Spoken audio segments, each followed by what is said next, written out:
Oil prices spiking higher today, up nearly 4%. A couple of things going on. One, conflict in the Middle East, exactly how that's going to play out following Israel's calling for the evacuation of over 1 million people from Gaza. That is driving oil prices to the upside, as well as new sanctions here on U.S. crude exports, raising some supply concerns in what is already a very tight market. So here for more on what this means for energy prices, we want to bring in Ines Ferre. Ines.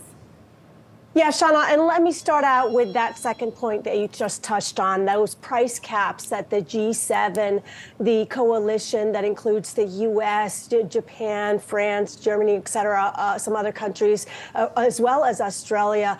Those price caps were put in place against Russian oil exports last year. And basically what it says is that vessels cannot carry Russian oil that is above $60 per barrel. So that price cap is intended to restrict the funding for Russia, for that funding that would be presumably going towards the war in Ukraine.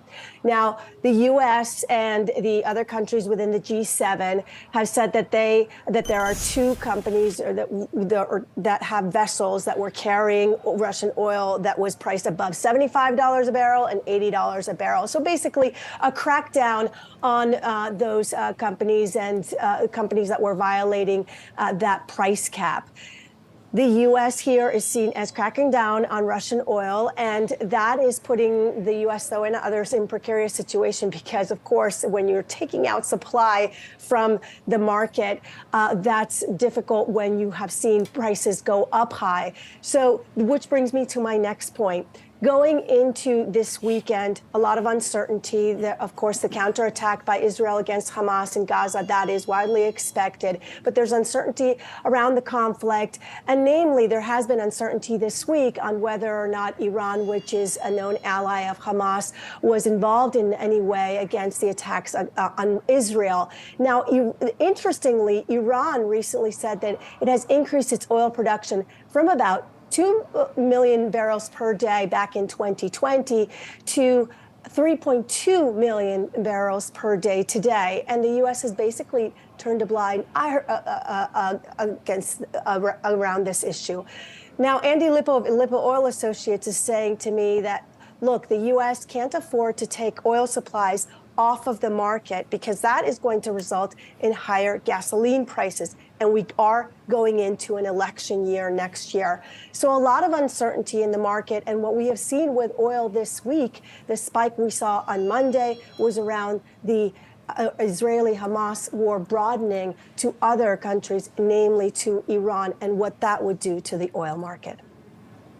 Ines, how quickly do we typically see a pass-through to gasoline prices? We're taking a look at futures in the move here today, largely mirroring what we're seeing in the oil market and energy prices here. But how soon typically is there a pass-through to what people are paying at the pump?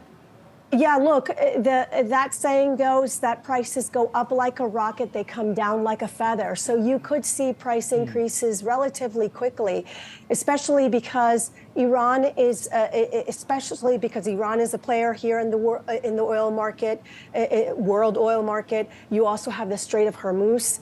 That if that were to be impacted in any way, you would see oil prices shoot up, and that would have a significant impact on gasoline prices relatively soon. I wouldn't say that you'd see that tomorrow, but you would see that within the next couple of weeks. Again, this is a thorny issue for the administration. These gas prices, they have been coming down. We have had analysts that have been saying that you would see them come down significantly, but this just throws a wrench into the situation.